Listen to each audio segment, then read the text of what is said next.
नमस्कार दोस्तों, मैं प्रवीण कुंडेजा पलवल 24 न्यूज़ चैनल से। आज हम बैठे हैं धनतेरस के दिन राजेश्वर गर्ग जी के साथ, जो कि बड़ी जानी मानी हस्ती है पलवल जिले की। और जानते हैं धनतेरस दिवाली की शुभकामनाओं के साथ साथ पलवल जिले का क्या माहौल चल रहा है। समाज सेवी भी इंसान है और समाज के प्रति इनकी हमेशा सूची रहती है। अब देखते हैं क्या विचार है। सबसे पहले मैं आपका स्वागत करता हूं और आज धनतेरस के पर्व पर धनतेरस की, दिवाली की, गोवर्धन की, भैया दूज की, सभी त्योहारों की शुभकामनाएं देता हूं। पलवल की जनता का मंगलमय हो, धनतेरस शुभ हो, सब जनता पनपे और बढ़िया काम हो, ऐसी बधाई मेरी जनता के लिए है। एक आप समाज सेवा से जुड़े हुए इंसान हैं, समाज के प्रति रहते हैं। दलाल साहब के भी आप नज़दीकी हैं, बिल्कुल ही खास है। पलवल के अंदर क्राइम बढ़ता जा रहा है दिन ब दिन। अगर देखा जाए तो पत्रकारों पर भी FIR हो गई, ज्ञापन देने गए थे, सुनने में आया था। और कुछ क्राइम भी अपने आप बढ़ ही रहा है, घट नहीं रहा। उसको लेकर संतोष। देखिए, जब जब सत्ता ऐसी होगी जिनकी मनोकामना, मनो इच्छा ऐसी है कि अभी अपराध बढ़े, आए दिन बलात्कार, आए दिन डकैती, आए दिन मर्डर, ये पिछले 11 साल से भाजपा के कुशासन में चल रहा है। और आरोप लगाते हैं ये कि भाई कांग्रेस ऐसी थी, वैसी थी।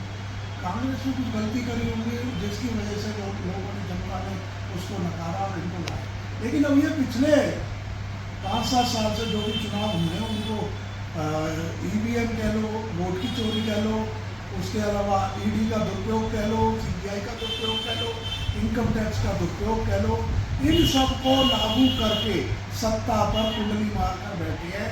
जनता की भलाई से इनका कोई लेना देना नहीं है।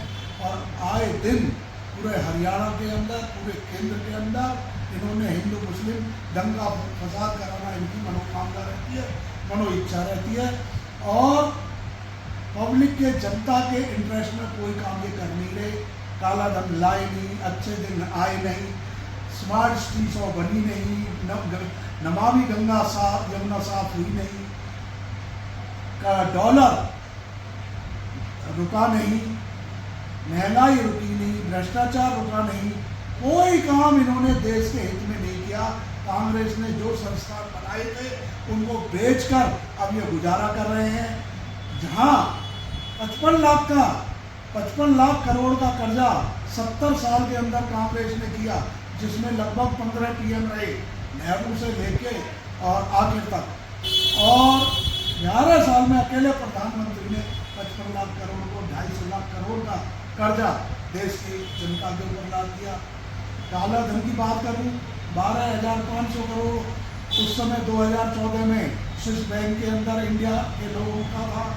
आज मात्र 11 साल के अंदर 36,700 करोड़ कैसे हो गया, ये बीजेपी बताने को तैयार नहीं।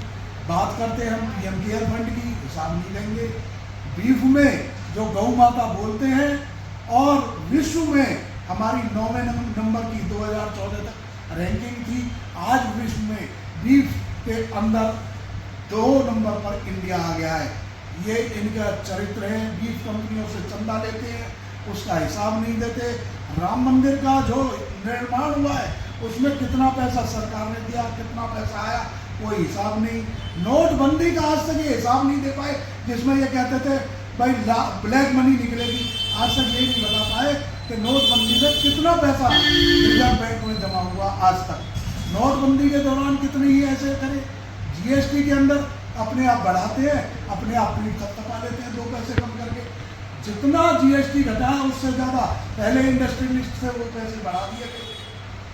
जहाँ तक इंडस्ट्रियलिस्ट की बात करूँ मैं, देश को लुटवाने में लगे हुए हैं, लूटने में लगे हुए हैं। सारे इंडस्ट्रियलिस्ट का लोन माफ हो रहा है। अनिल अंबानी जी का 5,000 करोड़ का 500 करोड़ में, 450 करोड़ में सेटल हुआ है। अभी 3 दिन पहले नीरव मोदी जी के साले का 13,000 करोड़ का लोन माफ किया है। और कम से कम सैकड़ों उद्योगपतियों के लाखों करोड़ों रुपए के लोन माफ किए हैं, लेकिन किसान का कर्जा माफ नहीं किया जा रहा है। पलवल की जनता के बारे में अगर मैं सवाल जवाब कर रहा हूँ, आपने पूरे देश की हिस्ट्री खोल दी, मोदी जी की हिस्ट्री खोल दी। पलवल की जनता को दीपावली की शुभकामनाएं आप दे रहे हैं।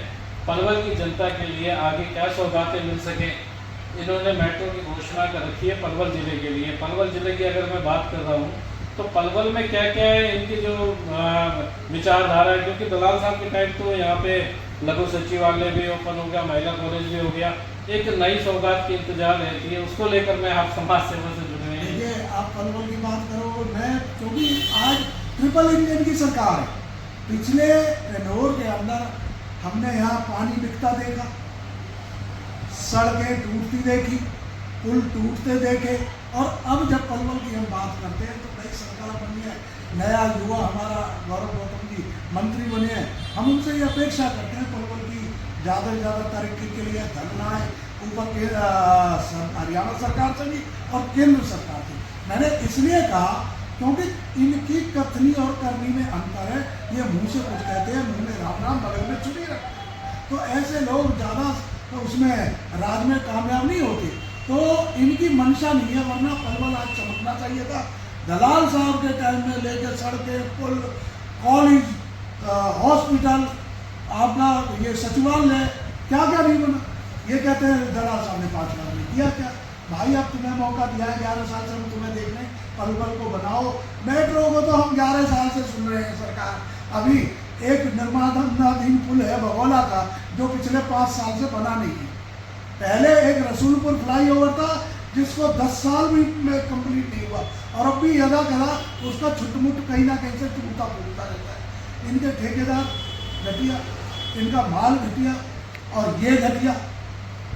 समाज सेवा से जुड़े हुए राजेश्वर गर्ग जी हमारे साथ हैं, और धनतेरस का दिन है। मेरी बातचीत हो गई है पलवल को विकास को लेकर। मेरी चरण सिंह तेवतिया जी अध्यक्ष थे बीजेपी के, उनके साथ भी 1-to-1 हुआ था।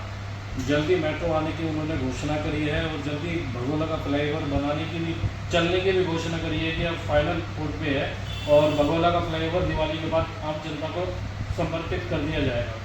और जहाँ बात आ रही है आपके किटवाड़ी रोड, जो पुल बिल्कुल ही बंजर हालत में था, वो 15 दिन में इन्होंने बनाकर तैयार कर दिया। उसकी वाहवाही सरकार ने की है, लाइटें लगवा रखी हैं सरकार ने, घंटाघर बना दिया है, उसी की सरकार वाहवाही लूट रही है। पिछले 1 साल के कार्यकाल में सरकार कह रही है कि जितने भी पूरे पलवल जिले की बंजर सड़कें हैं उनको भी मरम्मत का 5 से 6 करोड़ रुपए का कार्य उन्होंने चालू कर दिया है, बजट में आ गया है, उसको भी अब कंटिन्यू कर रहे हैं। हुड्डाओं की भी रोड बन गई है, जो शिकायतें हैं लोगों की धीरे धीरे दूर हो रही है। बात आ रही है कुछ नया अप्रूवल लाने के लिए, जैसे कि सरकार ने अभी पिछले कार्यकाल में खट्टर जी की सरकार ने घोषणा करी थी कि हम यहाँ पे एक सिविल हॉस्पिटल को देख घोषणा करी थी, अभी तक कुछ नहीं हुआ। और बल्कि अस्पताल के गेट में वो ऑफ है ना, वो बच्ची, यहाँ पे हॉस्पिटल की बात चल रही थी, यहाँ पे आपको ट्रॉमा सेंटर भी मिलेगा सरकारी, उसको लेकर सर आप क्या कहना चाहते हैं? देखिए, पलवल जिला बन गया है, बड़ा प्रमुख जिला है हरियाणा का, दक्षिण हरियाणा में आता है लगभग, और इसमें जो तरक्कियाँ होनी चाहिए थी वो सरकार से नहीं हो पा रही है। जहाँ तक ऑल इंडिया की एक ब्रांच आनी थी पेलक के अंदर, उस पर कोई 1% काम शुरू नहीं हुआ। यहाँ का लोकल अस्पताल की बात चल रही है, आए दिन उसमें किसी दिन बच्चा मर जाता है, किसी दिन आदमी मर जाता है, किसी दिन लेडीज मर जाती है, दवाइयाँ तक उपलब्ध नहीं है, स्टाफ उपलब्ध नहीं है। तो कहने को कुछ है, करने को कुछ है, इनकी कथनी और करनी में अंतर है। हम तो कह सरकार इन्हें कोई अच्छी चीज़ दे और पलवल के हमारे दिन फिरें, लेकिन अभी तो ये सब अपने मलाई खाने में व्यस्त हैं सारे लोग। और जहाँ तक बात है ये छुटमुट की बातें हैं, किटवाड़ी रोड करा दिया, ये लाइटिंग लगा दी, करके बिल करोड़ों में बनवाते हैं, 1,50,000 खर्च करके, लेकिन ऐसा कुछ नहीं है।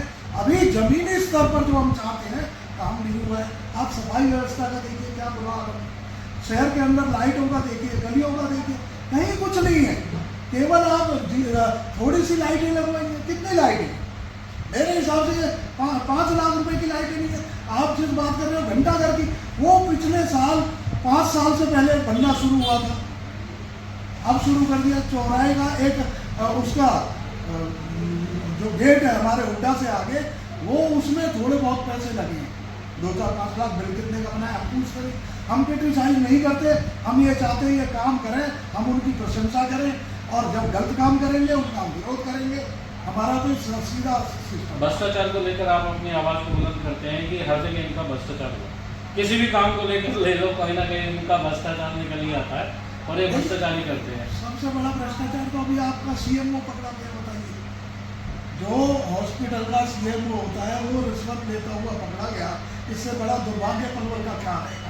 और आप किसी भी सरकारी दफ्तर में चला जाइए, बिना पैसे के काम अगर हो जाए तो आप बता देना। आज पिछली बार भी और अब की बार भी सारी जो एनओसी नगर परिषद में उनके सब पैसे लेके, एक भी एनओसी बगैर पैसे के निकलवा के दिखा दे। ये कहते हैं, बात करते हैं इंदौर, जापान और जर्मन की बनाने की। भाई तुम अपने गली मोहल्लों को सुधार लो, इलाके की तो बात बाद में करना, पलवल का सुधार कर लो। पलवल अब इतना बढ़ गया है, जब फाटक पार और इधर में तुम अपने अपने इधर को सुधार। वैसे मैं चाहता तो ये हूँ कि फाटक पार हमारे बहुत सारे भाई बाहर से आए रहते हैं, उनके गली मोहल्ले बने। पिछले टेंडर में जो सड़कें दलाल साहब ने बनाई वो उखाड़ के पटक दी इन्होंने। ये इनका आलम है, काम करने की मंशा नहीं है। वरना जो आदमी काम करने वाला होगा, जमीनी स्तर का जो कार्यकर्ता होगा वो अलग देगा। ये तो सीधे आसमान से टपके हैं, संघ में कभी गए नहीं, रगड़ा कभी जमीन में लगा नहीं, ऊपर सीधा भाई साहब टिकट मिली, ऊपर सीधे मंत्री बने। जब जमीन में रगड़ा लगता है, जब उसे पता चलती है। हमने जमीन में आरएसएस में रहे हैं, बीजेपी में रहे हैं, मैं प्रदेश का पदाधिकारी रहा हूँ, लेकिन